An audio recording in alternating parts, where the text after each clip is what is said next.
হৰ সাথৰ ভাষাৰ মালিতা এপাহি ফুলৰ সুবাস বুটলি বিলুৱা হাঁহিৰ অসীম বৰষা তুমি দেৱী সুন্দৰ তুমি দেৱী আন্ধাৰ এতিয়াই বোৱাৰীক মাতক আৰু কোম্পানী আমাৰ হাতত কটাই দিবলৈ কওক নহ'লে আপুনি এতিয়া আমাৰ কোম্পানীৰ প্ৰকৃত মালিক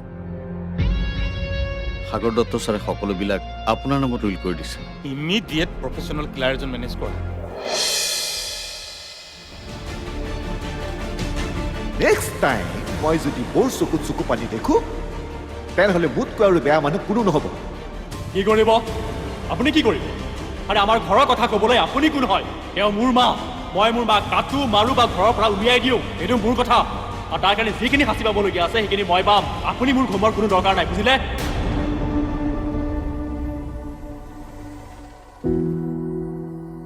প্ৰহ্লাদ খুৰা মই আপোনাক ইমান অপমান কৰাৰ পিছতো আপুনি মোৰ ওচৰলৈ আহিছে আপুনি মোৰ খবৰ লৈছে মই আচৰিত হৈছোঁ আচৰিত হ'ব লগা কি আছে শুনি তেজ মঙহৰ নহ'লেও মই সদায় তহঁতক নিজৰ বুলিয়ে ভাবি আহিছোঁ বিপদে আপদে মই সদায় তহঁতৰ লগতেই আছোঁ প্ৰহ্লাদ খুৰা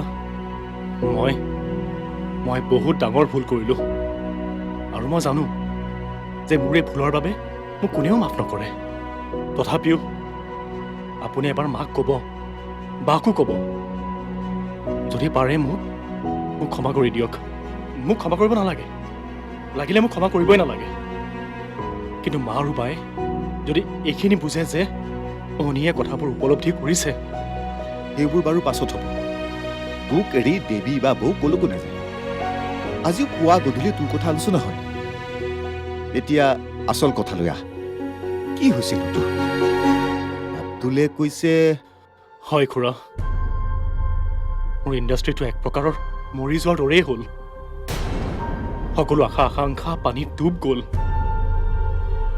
অভিজ্ঞতা নোহোৱাৰ বাবে এইবোৰ হ'ল এতিয়া আকৌ নতুনকৈ চিন্তা কৰিবলৈ হ'লেনো কি কৰিব লাগিব খুৰা মোক এতিয়া প্ৰায় 30 লাখ মান টকাৰ দৰকাৰ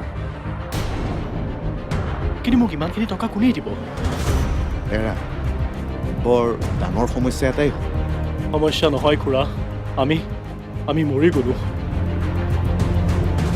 অনি ইমান সহজতে হাৰ মানিলে কেনেকৈ হ'ল মাৰকে চাচোন কেনেকৈ ইমানবোৰ ধুমুহা পাৰ হৈ যোৱাৰ পিছতো থিয় হৈ আছে মাৰৰ দৰে সাহসী হ'বলৈ শিক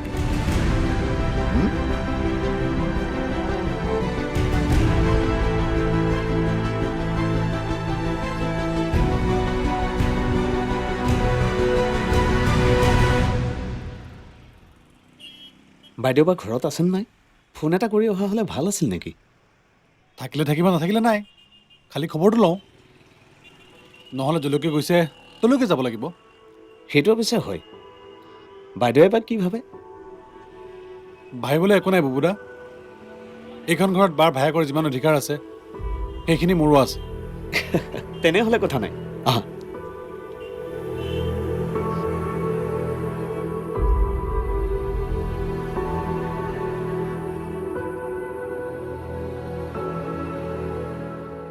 বহক খুৰী বা বা আৰে আজি দুইজন একেলগে যে ক'ৰ পৰা আহিলা বহা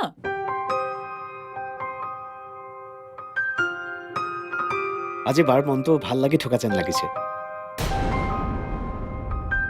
এনেকৈ থাকিলেহে ভাল লাগে ভাল লাগিবৰে কথা মই আজিকালি বহুত ডাঙৰ মানুহ নহয় আব্দুল ডাঙৰ কিমান ডাঙৰ আমি ঢুকিব পাৰোঁনে নে অনিতকৈ ওপৰত ওপৰত তাতকৈ বহুত ওপৰত সঁচাই কৈছো বাইদেৱেনো কি ধেমালি কৰি আছে ধেমালি নহয় বুবু এটা বৰ ডাঙৰ কথা হৈছে দেউতাই মোৰ নামত কোম্পানী আৰু সকলো কাৰবাৰ উইল কৰি দিছে কি আপুনি কেনেকৈ জানিলে বা মা আহিছিল আজি মোক আদৰ সাদৰ কৰি ঘৰলৈ উভতাই নিবলৈ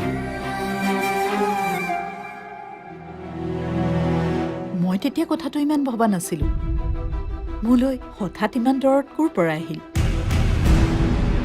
কিন্তু আজি যেতিয়া মেনেজাৰ আহিল মোৰ পৰা চাইন নিবলৈ, তেতিয়াহে উৰহীৰ উৰটো গম পালোঁ।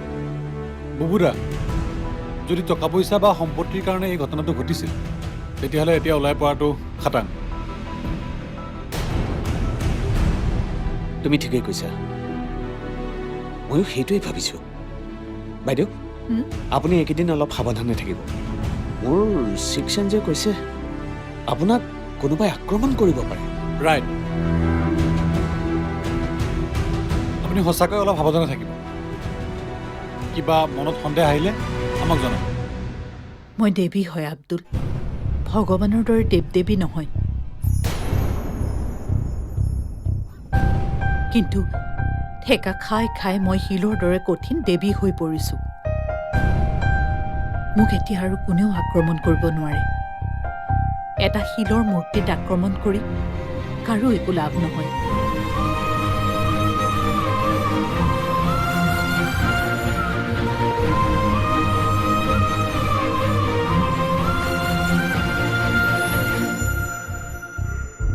অপাৰেশ্যন কৰিব লাগে, বহুত টকাৰ প্ৰয়োজন হৈছে। কি কৈছে পেহিদৌ?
দেৱী, মনে মনে থাকা আৰু এটা শব্দও নকবা তুমি। মই তোমাক আগতেই কৈছো, মোৰ মনত আঘাত আনিব পৰা এটা কথাও নকবা তুমি।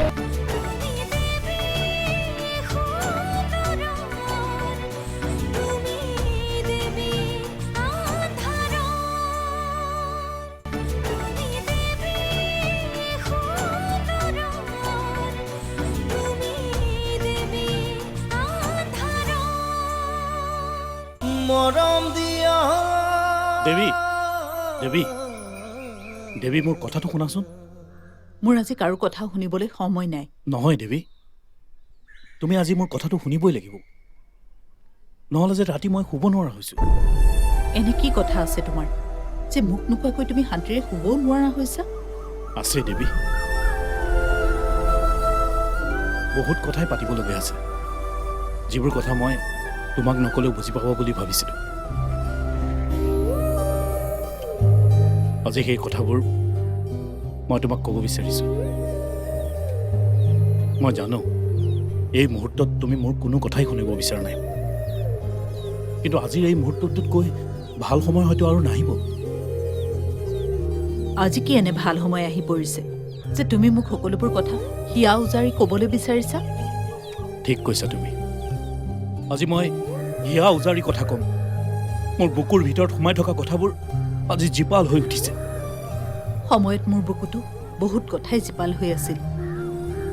আজি সেইবোৰ মৰহি যোৱা ফুলৰ দৰে শুকান হৈ ক'ৰবাত হেৰাই গ'ল প্ৰলয়।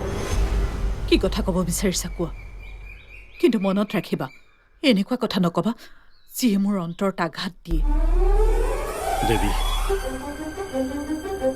তোমাৰ মনত আঘাত দি কথা ক'ব পৰা অধিকাৰ নাই মোৰ দেৱী,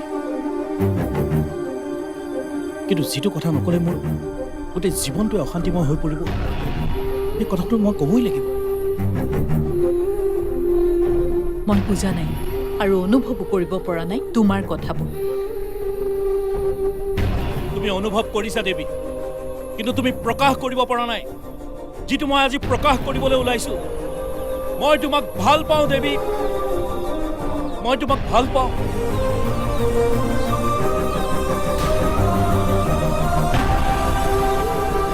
মই তোমাক আপোন কৰি ল'ব বিচাৰো দেৱী।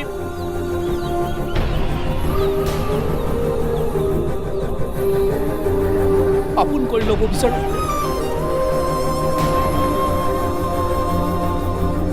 মনে মনে থাকা আৰু এটা শব্দও নকবা তুমি। মই তোমাক আগতেই কৈছো, মোৰ মনত আঘাত আনিব পৰা এটা কথাও নকবা তুমি। দেৱী,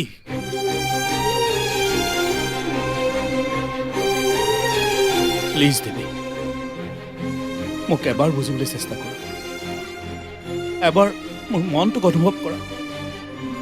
মোক আৱেগিক কৰি নুতুলিবা প্ৰলয়। আৱেগৰ যুঁজখন পাৰ কৰি কৰি মই ক্লান্ত হৈ পৰিছো। এতিয়া মোৰ বুকুখন এখন শুকান মৰুভূমিৰ দৰে, ফাগুনৰ এখন উদং পথাৰ। তুমি মৰি চিকা খেদি একো লাভ নাই প্ৰলয়। ইয়াত লাভ লোকচানৰ কথা অহা নাই দেৱী।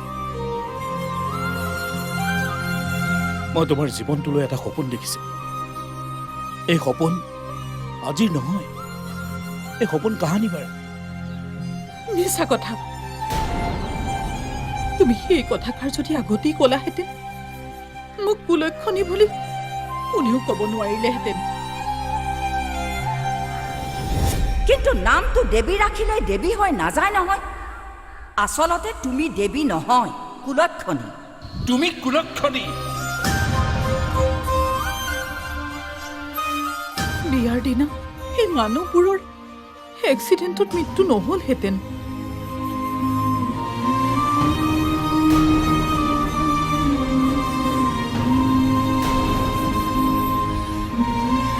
মৃত্যু নহ'লহেঁতেন কৃপালৰ।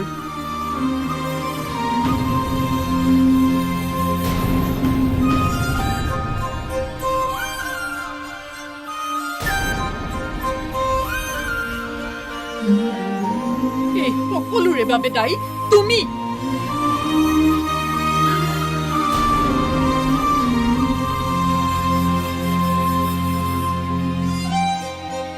ইয়াৰ পাছত তুমি আৰু মোক একো কথা নোকোৱাই ভাল।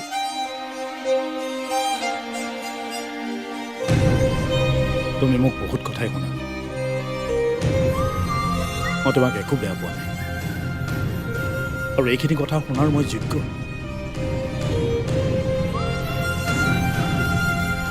তথাপিও শেষবাৰৰ বাবে অনুৰোধ কৰিছোঁ, এবাৰ ভাবি চাবা। তোৰনো বুকুত কি এনে কথা সোমাই আছে যে মোক খুলি ক'ব নোৱাৰ? কৈছোৱেই দেখোন, ক'ব পৰা হ'লে নিশ্চয় ক'লোহেঁতেন।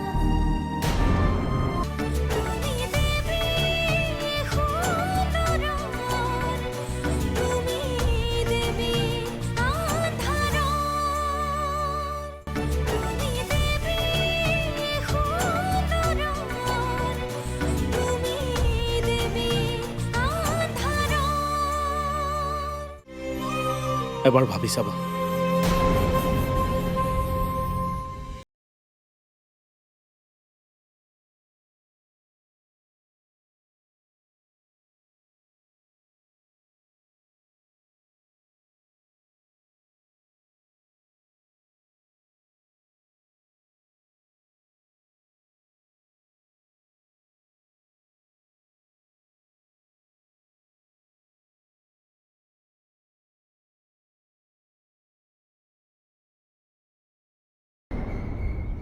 এই কথাখিনি তুমি যদি মোক আগতেই ক'লাহেঁতেন, ইমান